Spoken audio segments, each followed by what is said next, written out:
Yeah, you gotta diffuse the light.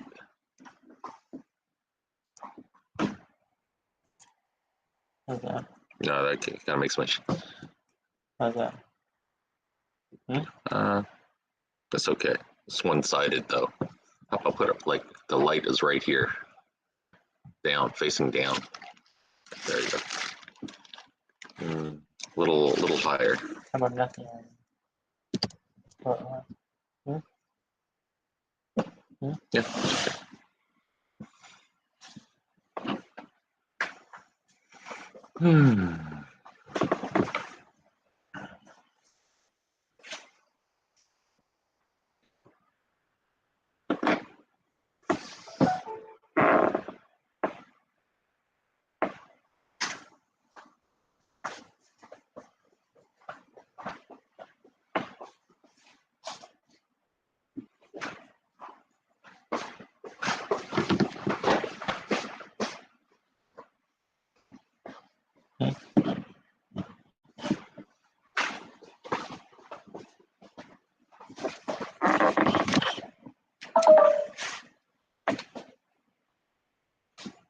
Yeah, we should get these boxes out of here.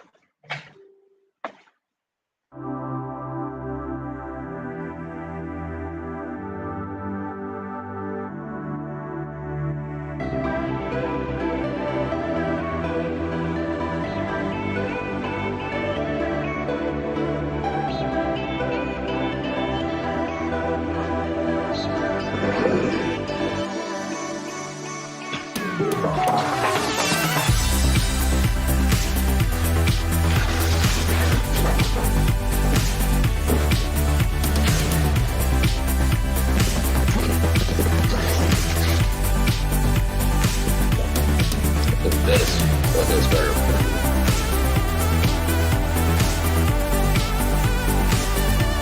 But we should set this up for Thursday.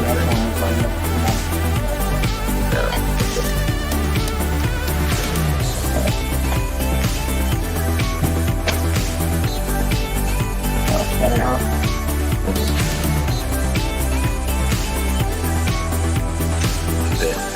Can you get the air conditioner on?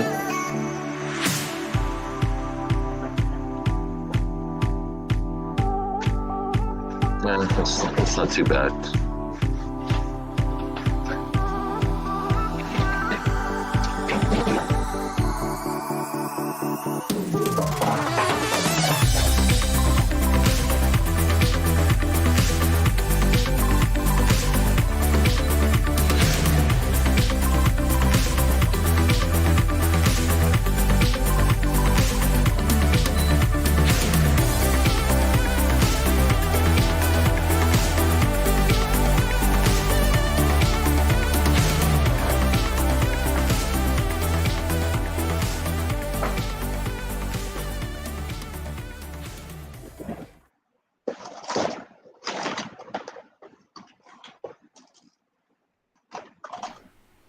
Alrighty, welcome everybody.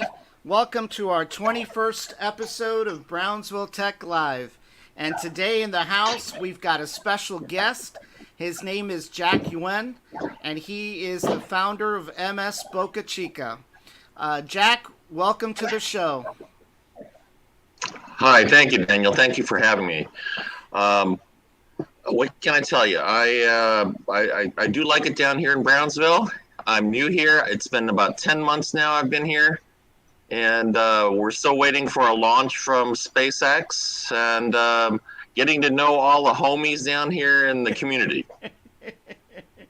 Well, tell us a little bit about yourself, where you're from, what you've been up to the last few years. I know I followed you on your page for a few weeks now, but I'd like to give you an opportunity to tell the viewing audience a little bit about what you've been up to.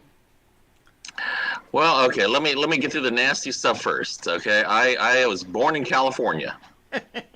Okay, I got schooled there. I left there about 20 years ago. Moved to Italy, and started to raise a family there. And got involved in robotics and things like that. When my kids started getting 5, 6 years old, they said, "Dad, I want to build a robot." So I figured if I'm going to do that, I might as well do it for everybody. So I Right. got involved in this thing called the maker movement. Okay. And the maker movement, it's not just robots, it's not just 3D printing, it's not just any one thing, it's making anything. Yeah. So you're making beer, you're making all kinds of stuff. And in fact, before I left for Italy, I actually made a house out of 5 shipping containers. Wow. So that was 20 years ago. Now I just got a call from an architect out of New York who's saying his business is booming. People from all over are asking him to build houses out of shipping containers. Wow. In fact, one of them is down here in Texas someplace. But in any case, so I've always kind of made things. And so when we got to Italy, when my son wanted to build a robot, I called my friends over at Google back in Silicon Valley, and they said, Jack, you got to do this, this, and this, because I'm not an engineer. Yeah. So I had to figure it out. So I figured if I'm going to figure it out, I'm going to figure it out and share it with everybody. So I got involved in this thing called the maker movement. Uh-huh. And so we started having maker fairs. And then when we actually opened up a center in Italy called Discovery Station Assisi. Uh-huh. And that got quite popular. And what happened was some people from Saudi Arabia saw what we were doing. And so the Kingdom of Saudi Arabia invited our family to come out to do it in the kingdom. Wow. And so we spent the last 7 years doing it there.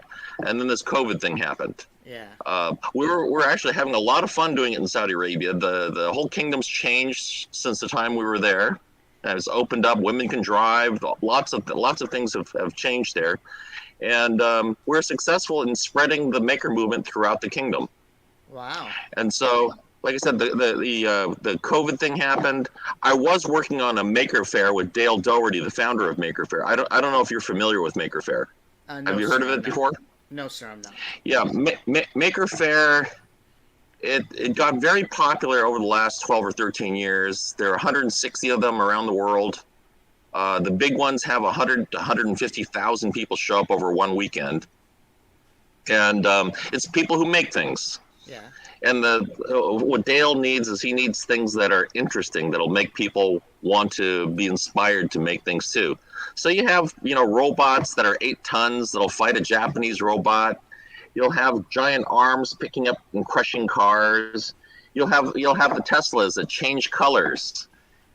You have anything that anybody makes that they think is interesting gets shown at Maker Fair. In fact, are you familiar with 3D printers? Yeah. Yes, somewhat. I've seen them around the public library, and a place that I previously worked for had acquired some printers. Yeah. Yeah. Well, the first 3D printer, the 3D printers have been around for 30 some odd years, Oh, wow. except that I they would didn't realize it cost was- $1 million. Yeah. So some guy, he was I think he was a science teacher up in Seattle. He invented this thing called the MakerBot, Okay. and he introduced it in, I think it was a 2010 Maker Fair. And then within a year, he sold it to 3DS Systems for $400 million. Wow. So that was the first 3D printer that somebody could buy and actually take home and use. And it was pretty bad. It was pretty bad. And it was probably about $2,500 at the time. But anyway, they figured that out, and now everybody's grandmother makes 3D printers, and now on the regular FDM printer, the prices come down to just a few $100s. Right. But we've also moved on the other way. They have metal printers. They have printers that'll print in gold.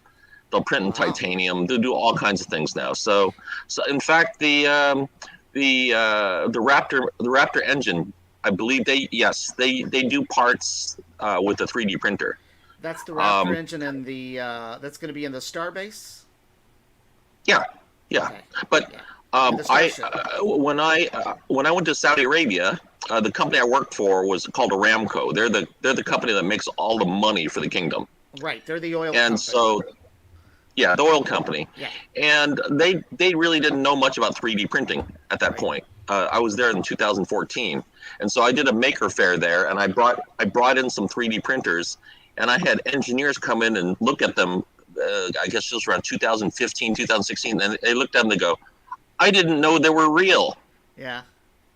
Well, And so from that point on, they started getting into the metal 3D printers, and actually Aramco has invested in, I think it's called Desktop Metal. Okay. They do metal printing. Yeah. But there was one company that would they made a part that went on the Bugatti. That they said that it can only be 3D printed because there's some kind of channel inside that would cool the fluids, and the only way they could make it was with a 3D printer. Wow. Yeah, So, I've worked in manufacturing before. I mean, quite a bit of years, 30 years, and I know they were looking at 3D printing specifically for parts, mhm, manufacturing.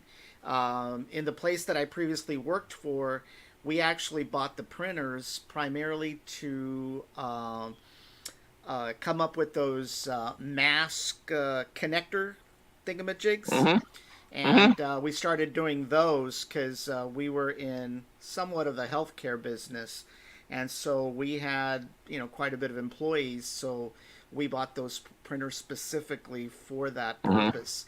And I believe the printers that we had, they used it's not resin. It's more like a string of different Yeah, colors. filament. Filament, I got correct? it laying around here someplace. Yeah, Yeah, filament. yeah. So what are the types of the different types of raw materials that some of these printers use? I mean, I've talked about the filament type. Besides metal, what Oh, are the other types that are okay. used? You can basically do any kind of metal. Okay. The film there's the filament type, and the resin type. Is there anything else, guys? Yeah, resin, filament, powder. There's all people have found all kinds of different ways to do it, but the basic ones are the filament, Mm-hmm. the powders, and the resins. Yeah, We have a resin printer too. yeah, because one of the very first times I saw a type of 3D printer was a few years ago on TV. It was a Mhm. printer that actually created for forensics, a mold of what the person may have looked like, the victim may have looked like. And it took Sure. a while to design that mold. I was really fascinated. But at the end of that show, what was so interesting, if you compared the actual mold that came out of that thing versus the victim in real life, Hmm. it came pretty close. I mean, of course, there's Yeah. probably mathematical calculations. But one of the things I saw this past weekend was at the library, the Brownsville Public Library, where they had printers down there, and they had some Star Wars figurines and things like that, but they weren't used a Hmm. whole lot. And so I was wondering, locally. I mean, that's the only place that I've seen them in a public area. So Yeah. It's tough. I mean, that's the problem we had to address in Saudi Arabia. yeah, It's my philosophy. If you have a maker space and you're not making anything, I call those faker spaces. uh huh, Um, you have to you have to have the 3D printers available. yeah, You have to kind of give people the ideas of of what they could make. yeah, You got to make some interesting stuff. Okay, one of the things we do for the kids, we're talking about 10 years old, is okay. I I hand them a scanner, and right now you can take an iPhone, download an app called Scandy, and you can turn that into you can turn your iPhone into a hand scanner. wow, Other tricks we did was the Xbox Kinect. okay. I don't know if you're familiar with that. That is a very powerful scanner. Well, no, So I'm some not of the familiar things, with. I've got the Xbox here, but I haven't. you don't have the scanner. I don't have Well, the scanner. the things, you probably got an iPhone, or you have a friend that has an iPhone, and you download Scandy, and you can scan something. And what we do is we'll take we I think we've done it a couple times in the last few weeks. We'd say, give me your iPhone, download Scandy, you scan your wife or you scan your child. Yeah. And they would, just the other day we had a fella, he scanned his girlfriend. And so we teach them how to scan. Okay. and then and then they take that scan, they convert it into a 3D file, and then we print them. Directly to the So printer. directly to the printer. So gosh, probably in about 3D printing takes quite a while. So maybe Right. you'd get something maybe an inch and a half tall, and it the whole process might take 2 hours. Yeah. But then you got something. You learn to scan. And what we try to do is when we're using regular hand scanners, you can get one, I guess now for $200 something like that. But you have a hand scanner and you hand it to first what we do is we scan a 10-year-old. And we tell them, don't forget the top of your head, don't forget the bottom of the chin. Otherwise, you're going to have a hole there, okay? And we could fix that too with the program, but it's better not to have that hole.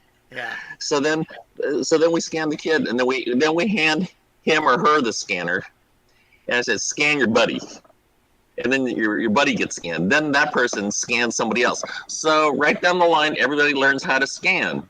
Yeah. And then at that time back in Saudi Arabia, we had about 20 printers, so everybody gets printed. It's not a problem.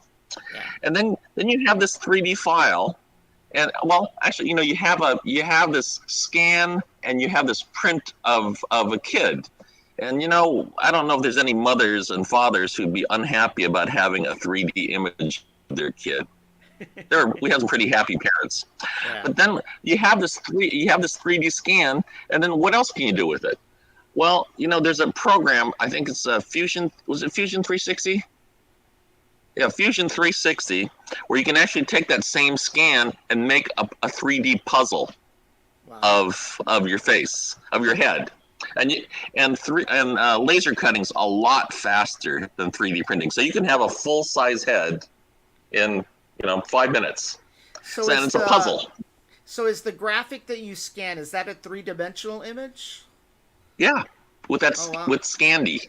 Okay. Yeah. So, what we try to do is, we break everything down into a problem. How do I get a scan? Right. Back 10 years ago, a good hand scanner was $10,000. Well, forget that. So. You there, Jack? Uh-oh. Did we lose you? Uh-oh. Just dial back We in. sit around fixing problems. Oh, okay. Yeah, I lost you there for a minute. Sorry about that. Okay. Okay, as you were saying. But that's the whole thing about making. It's isolating a problem and finding a solution. The biggest maker, or the coolest maker space in the whole world is right down the street from me at SpaceX. Yeah. They have a problem. What do? They find solutions. Yeah. Yeah. And that's one of the things we do here at MSX. We have a couple SpaceX engineers living here. Oh, wow. And my kids have the opportunity to work alongside of them. Wow.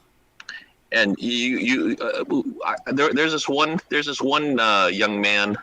He doesn't live here, but he lives in between SpaceX and he lives. We're in between his apartment and SpaceX. This man works 7 days a week. Wow. And he swings by here. He was gone for 6 weeks. Everybody thought he didn't like us anymore. I said, hey, well, what's going on? But he would come here, and he'd call up at like 9 o'clock. I just got off of work. Can I swing by? I go, yeah. He wants to build a pizza oven. Oh, wow. So I got a SpaceX pizza oven sitting back there. Is that the one that it's on one of your web pages that I saw? Yeah, I think so. Yeah, that's Rami. He makes this pizza oven, and he's from Jordan. Okay. And his father is in the pizza business back in Jordan, and so he shows his father the pizza oven that he made here. And we speak a little Arabic. My son speaks better Arabic than I do, but you can hear his father la la la la la. He did it wrong. Yeah. So here's a father in Jordan telling his SpaceX son engineer that he did the pizza oven wrong. Oh, wow. So let's talk a little bit about the tailgate party that you had about 2 weeks ago. Can you kind of give us some uh, background information of how that was Yeah. put together? Okay, it went like this. About 4 weeks ago, I got interviewed asking my thoughts about the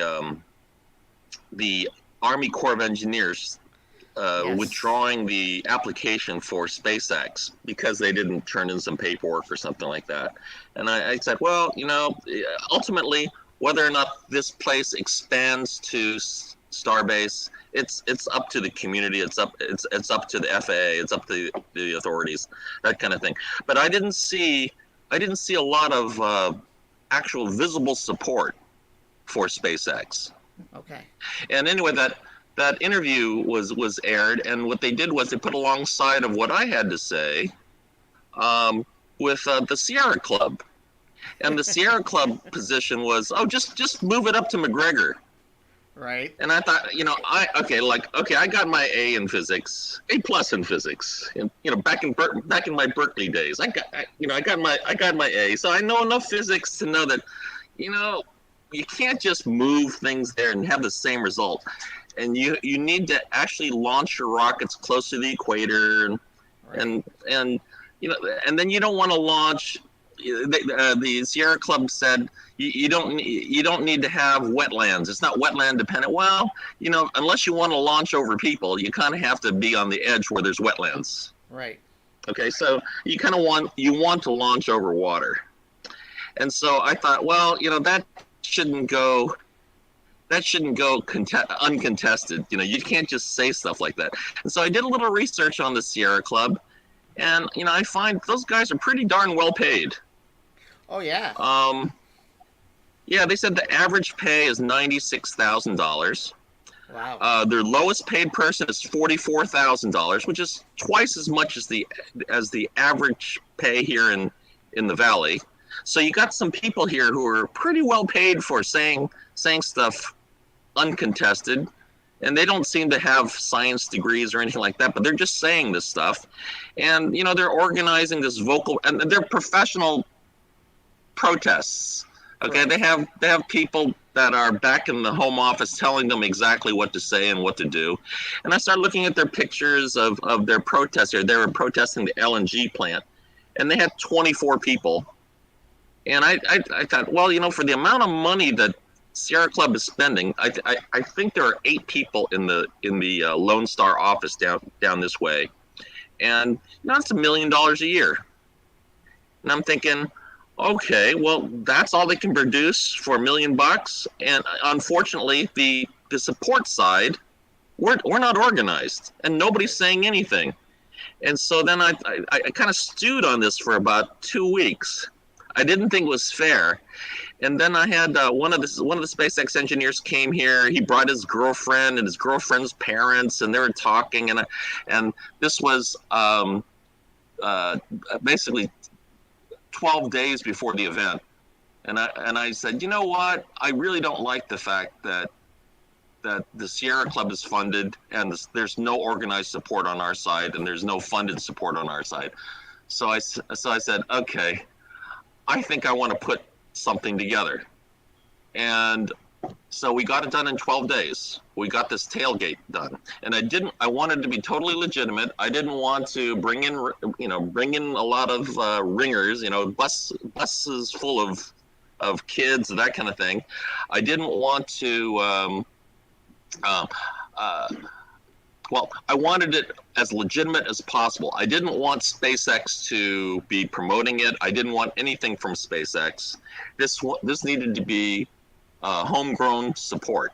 Mm-hmm. And so I kind of put out a little feeler on the MSX group, and then these people started joining in, and then the people started talking about sponsors and T-shirts and all this stuff. I go, okay, well, all I wanted was to get a picture of what support looks like. Right. If I got the previous thank you event for SpaceX was back in October, and the fella put together, I guess he got about 80 people, and 6 of them were from MSX, and there were 2 busloads of kids. Right, I remember. And I'm thinking, oh, that's not good. And I know that SpaceX expected 500 people. Right. And they put out, SpaceX had got the county out there, the constables, and got traffic control, and they got the 10 porta potties and all that stuff, expecting 500 people, and only 80 people showed up, and it was not organized. There was not even a bottle of water for anybody. It was just show up and take a picture. Yeah. And so I said, okay, we can do better than that. And again, I didn't know how many people there would be showing up, because it is not easy. You don't have the drive-by. People see a crowd and go, oh, I want to get into that and see what that's all about. You had to purposefully go down there. And so in 12 days, we got that event. I don't know, did you see pictures? I did see some pictures. Yeah. I did. It was reasonable. I think we had a legitimate 400 plus people. I wouldn't say people are saying 500, but I think it was legitimate 400 plus people. And we did have some kids. I did have. I wanted to get mariachi. Yeah. I wanted to get because somebody had posted something the week before about a mariachi contest, and I go, oh, you know what? It would be really cool to get mariachi kids down there, and so I reached out to some contacts, and they said, well, we don't have mariachi. We have this thing called estudiantina. And I go, okay, well, that's good. And so then it turned out there were kids that were singing, and I thought, well, okay, we have this program. It's called Build a Printer. It's kind of like Build a Bear, except instead of building a teddy bear, look, come on, let's get serious. Let's build a 3D printer, and you're going to learn how to build it. You're going to learn how to use it, and then you can use it. And so we gave away 2 3D printers to 2 of the schools. There were 4 schools that showed up, and there was a contest. It was I wasn't the judge. I got to play fair. I always try to keep my side of the street clean. But they selected 2 winners. The 2 winners got 3D printers. I hope they built them. Yeah. If they haven't, then that's part. They can bring it back here, and we will help them build it as part of the Build a Printer program. But this is our way of. It's a win-win situation. The kids come out, they get exposed to to Starbase. They do their singing or whatever they do, the music. They win a 3D printer. They learn to 3D print. They share it with their friends. Everybody wins. Wow. So that's what we did for that program. Just a little bit about support. Why do you think that the support is not so visible? I'm pretty sure that there is support in the community, but why do you think they seem to be hiding behind the corners? What do you think? Well, there's this cancel culture. Yes. Somebody's. It's. Okay. If you say. I like space exploration. Well, there are problems here. Right. Well, it's really funny. I have a friend who's a doctor back in the Bay Area, and she was talking about Elon. Oh, these billionaires! It's just 2 bald billionaires having a drag race to Mars. And I go, okay, well, I guess Elon Musk was bald at one point in time, but I think they're. I said, well, I didn't want to say that you're wrong, but I said I don't think that Bezos is interested in going to Mars. That's not his bag. So well, that's not the point. He can solve the problems right here on Earth. Right. And so somebody chimes in and says, well, the problem's right here on Earth. The fact or the process of going to Mars, you solve a lot of problems. Right. You can solve a lot of problems. And so I asked her, I go, well, have you heard about Starlink? And she goes, no. And I go, well, Starlink was given to Ukraine in order to, help them get their communications under control. Right. And you go, oh yeah, I heard about that, but I didn't know the name of the organization. Well, that name of the organization is SpaceX. Yeah. You know, so you know, I try to engage, but I try not to insult. I try to kind of lead them into to fixing their problem. You know, the problems with their conclusions by themselves. But in any case, she says, no, he can solve problems without going to Mars. There was a guy who went to Switzerland and he saw that little plant thing, and he invented Velcro. Yeah. Well, that's nice. Yeah. Versus Starling. Yeah. Well, you know, yeah, I mean, one of the things that I always and I try not to dive into politics in this show. I have another show where I dive in. But one of the things that I will say about this, I don't know if I want to call it a cancel culture, but this movement out there is, you know, they're always wanting to talk about how everybody should make $15 an hour as a minimum wage, correct? Okay. And they push this. But my problem is these same folks, you have these companies try to relocate down here that can pay $15 an hour or more, and they're practically running them away. So, I mean, what do you do? You know, do you want to get paid a higher salary, or do you want to run these people away that can actually pay it? It just is crazy. It makes no sense, you know, from my standpoint. Well, we're reaching a difficult time in society right now. You know, in fact, okay, we don't want to get too political, but you know, I'm actually a big fan of, and everybody has problems with this, universal basic income. Right. I'm a big fan. Yeah. Because I would rather have somebody. Okay, the problem with somebody coming in, these companies would gladly pay $30 an hour. Right. If you're worth it. Right. Right. Now the problem is if you're not worth it and you're demanding 15 or 20 or 30, there's a big problem there. I mean, that's where we step in. I mean, I would like to see people up their skills. Right. Right. And it's not just the ability to do X, Y, Z. That's just turning a widget, turning a screw 2/3 of the way. It's more than that. You need to be dependable. You need to have what I call the soft skills. Right. You need to be able to solve a problem. Right. If you are valuable enough to solve a problem or keep a problem from even occurring, that's very valuable. But if you are a $7 an hour employee, you're getting paid $7 an hour, and you know, you're bringing problems because I don't feel like showing up. I'm late half an hour. Yeah, that thing. You know, this problem's gonna.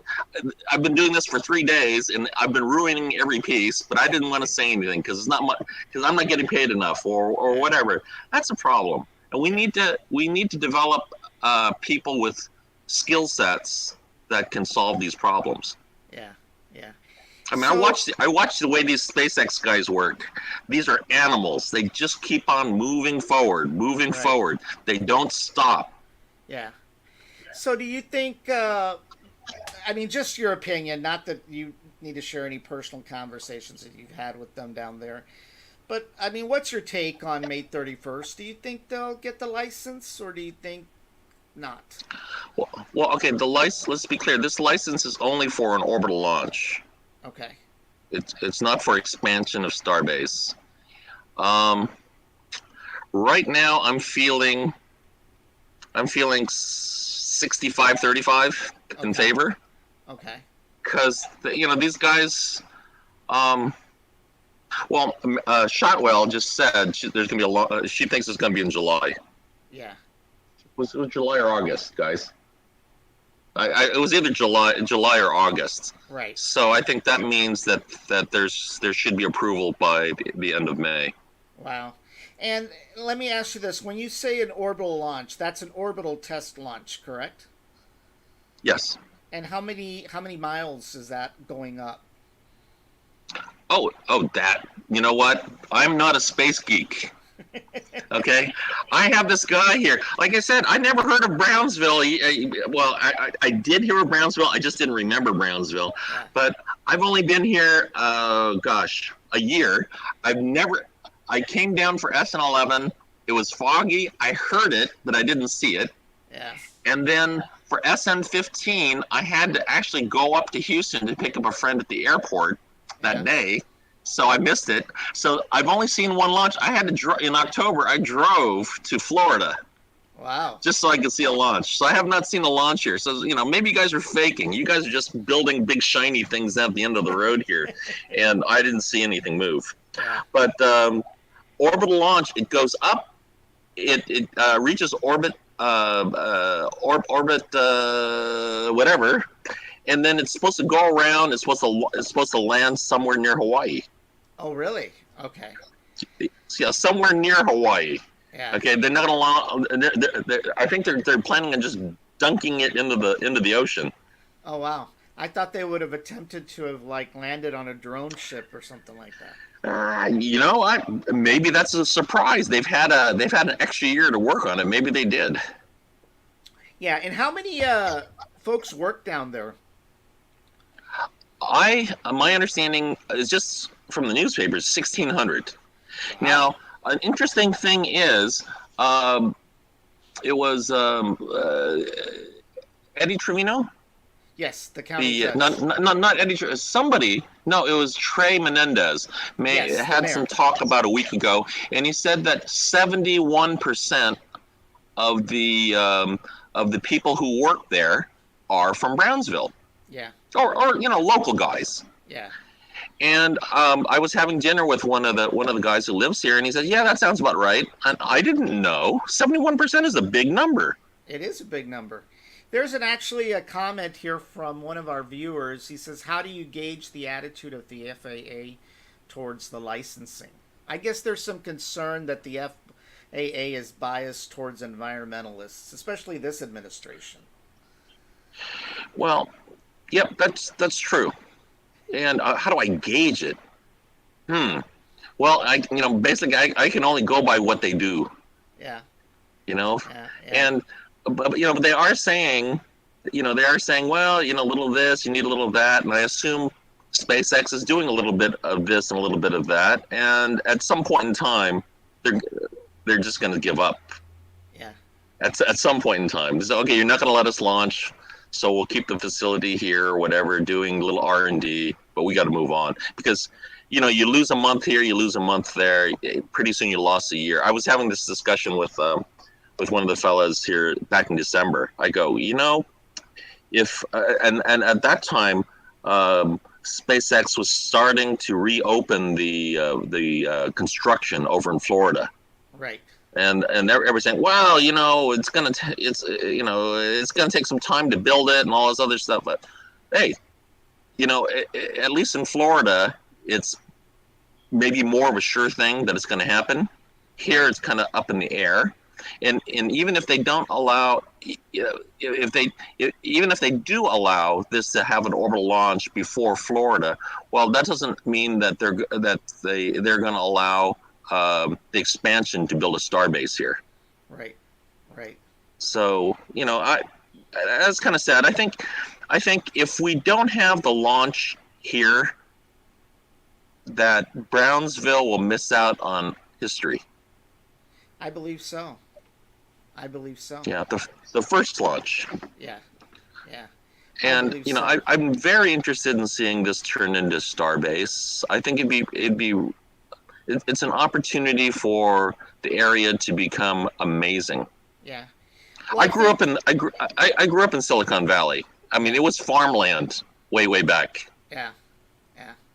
Well, I think that, I know that eventually back in 2014 when SpaceX was looking at the area, one of the reasons that they mentioned was that at the time they were competing with different launch schedules from other companies. They basically had to share the launch facilities with NASA and some of the other companies. I don't know if that's still the case, but that was one of the reasons originally that they had. And then of course somewhere down the road there was a shift where we would be an R&D facility versus the Cape would be a commercial launch facility. So I don't know. I mean, it would be nice to have those commercial launches, but some people are saying, well, if we can't have the full loaf of bread, maybe we can settle for half a loaf. R&D, I don't know. I mean, it's interest. It'll be interesting Well, to see what happens. well, I'll tell you what's going on right now is there are some engineers that are kind of packing their bags. Yeah. Yeah. Because the action, Matt, you're probably only in your late 20s, but I remember when I was a young buck in my young 20s. I mean, these guys are like 22, 23, 24 years old. Yeah. They don't have time to wait. Yeah. They're packing the bags. They want to go where the action is. Yeah. So are they necessarily And going over to Florida or to other companies? yeah, they're going. They're trying to go to Florida or back over to Hawthorne. Oh wow. Wow. Yeah, because if this is just going to turn into a R&D facility, it's no fun for them. Wow. Wow. Wow. So, Well, and I don't think it'll be any fun for us either. It's not going to be Right. fun for the valley. Right. It's not the same thing. Half a loaf is less than half a loaf. Right. Well, let's talk a little bit about your workshops that you've had over the last couple of weekends. I think you were at Oh. workshop number 3. Can you talk a little bit about that? Yeah, we had our first. We've done several events here, but the first drone day we did was three months ago. Okay. And what I want to try to do is no, I don't, maybe, yeah, less than 3 months ago. But what happened is I met somebody from the police department who is their drone guy. Okay. And I think the fire department has a drone. And, what I want to try to do is kind of up the level of dronesmanship here in the valley. Because I've seen drone racing, for example. I don't, have you ever seen in person, first person drone racing? No, I haven't. I've seen drones, and I Yeah. had one previously, but Okay, these guys, razor sharp reflexes. You're wearing first person view goggles. You have a camera inside this thing. This thing is going so fast, I can't see it anymore. wow. But these guys have razor sharp reflexes, and it's only gotten better and faster. Yeah. I saw my first drone race about 5 years ago at a maker fair in the Bay Area. And what I'd like to see is I'd like that level of skill, that level of professional flying done here in the valley. Yeah. I don't like, and I didn't like it in Saudi Arabia either, where they take something and they pretend that they're the best. Yeah. I'd like, if we're going to be the best, you got to be the best. You got to Right. see what it is, and then go for it. Yeah. You're not. I used to tell them in Saudi Arabia, so Saudi Arabia, you guys can buy a Formula One car. Yeah. You can buy a whole fleet of them, Yeah. but all you can do is hurt yourself. Right. So you have to do the work. You have to know how to make the incremental improvements, how to innovate, how to drive the darn thing, do all these things, and that's what I'd like to see here. I'd like to see drones here. I'd like to see advanced precision manufacturing. I'd like to see some innovation going on here, but I think we need to kind of look outside of the bubble, Right. and see how high really is. Yeah. And that's why I thought Drone Day was good. We have this special forces guy that lives here, who's building a heavy lift drone. It lifts 350 pounds, almost enough to lift me up. But Wow. he's building the darn thing. And he has a drone. We're actually in we're near the airport restricted zone. So my son's drone only goes up. It only lasts about a minute before it gets shut down. But he Really? has some kind of special license, So he has something where he can turn off on his thing, and he actually bought a ball that explodes when when there's a fire and it reaches a certain temperature to Right. extinguish the fire. These are the kinds of things that the public needs to know these things exist. We need to experiment with them so we can improve them, so we'll know how to use them. I'd like just to see people get exposed to different things. Now, what did they do at Drone Day exactly? Well, at Drone Day, let's see, we do different things. The first day was Drone Day. The first event was Drone Day. I just kind of kept the name because it's just easier to kind of stay with one theme. But we'll fly a drone. Rami was here flying his first person view racer. We have the equipment here to actually build drones. Little. You 3D print the carriage. That you put the motors on. You have this control. You just do all these things. Build a drone, fly a drone. I wanted to see the police and the fire department kind of show us what their skill level is. Right. And I'd like to see, I'd like to see a competition occur between the fire department, the border patrol people, and the police, and maybe even you. Have a drone race. See who's the best, and that drives people's skills.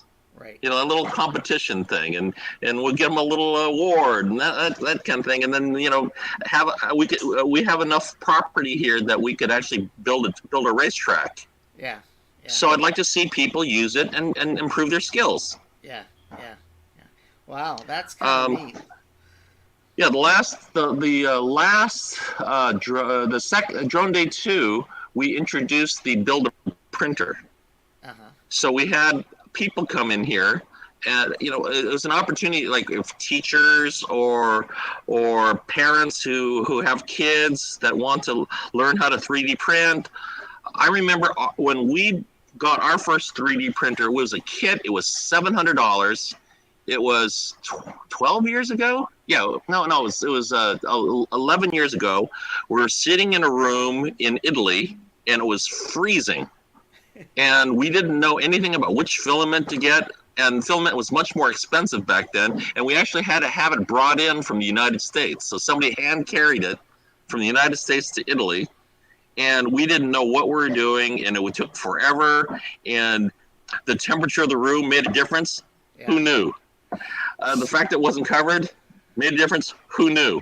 Yeah. The different filaments, different temperatures, we were just guessing. We'd search on the internet because nobody was doing it back then. Right. So we had to figure it all out. And since then we've gotten pretty good. And so now we've actually talked people through on how to build it from 1,000 miles away. I've taught people in libraries how to do this thing just by using WhatsApp and having them send me videos to show me how they're messing up. Wow. So we can do this.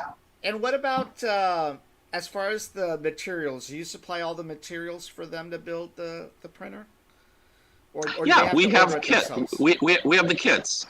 Okay. We know exactly what they need. We know exactly what problems they're going to have, and we let people.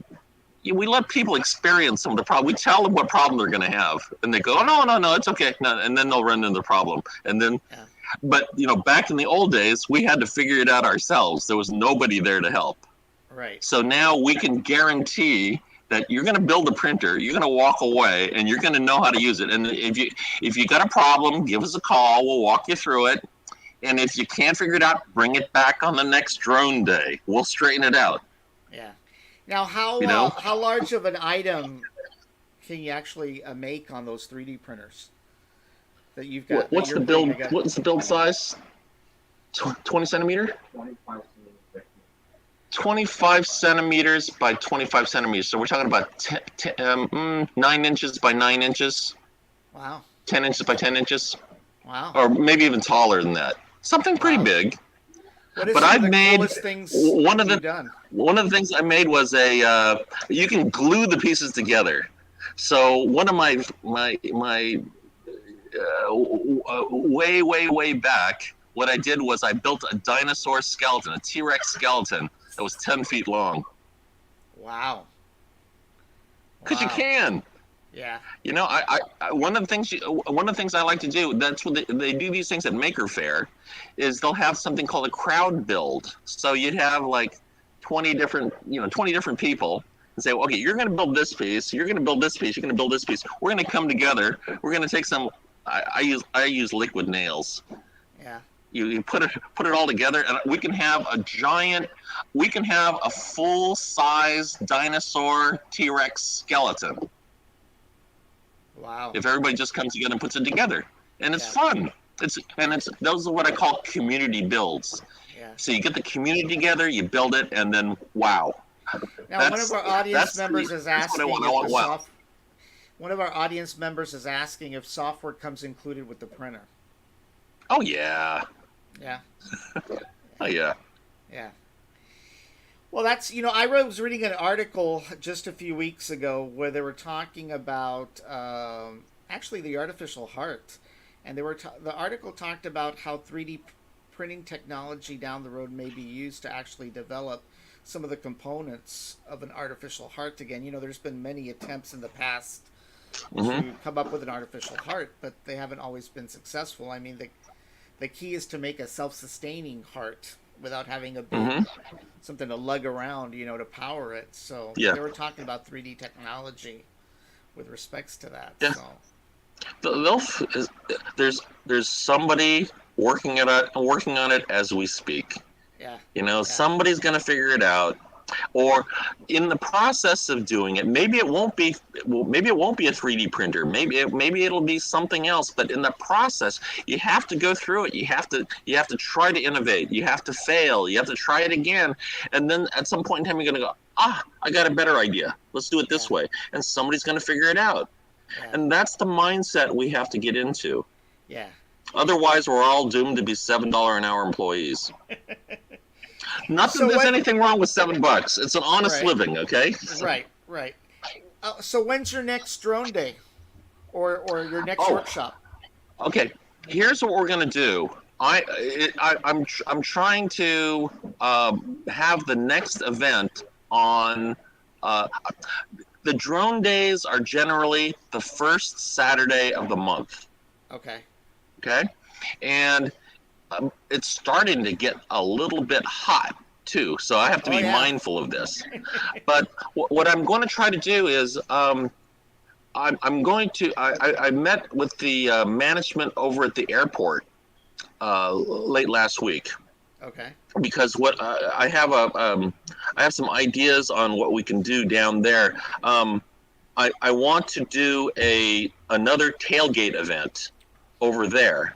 Okay. The first tailgate, I wanted to have the people shaped in a heart in front of the Starbase sign, and I couldn't use a drone, and I had Green Beret in charge of this thing, and he put a ladder on top of a truck, and it didn't get the heart. You got kind of a triangle kind of thing, Right. which is okay. I saw that picture.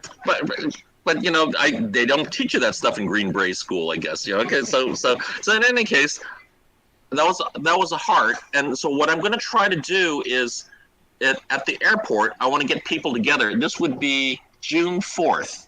I need to clarify this because I told them I didn't want to go public with actually doing this until I cleared it completely with them.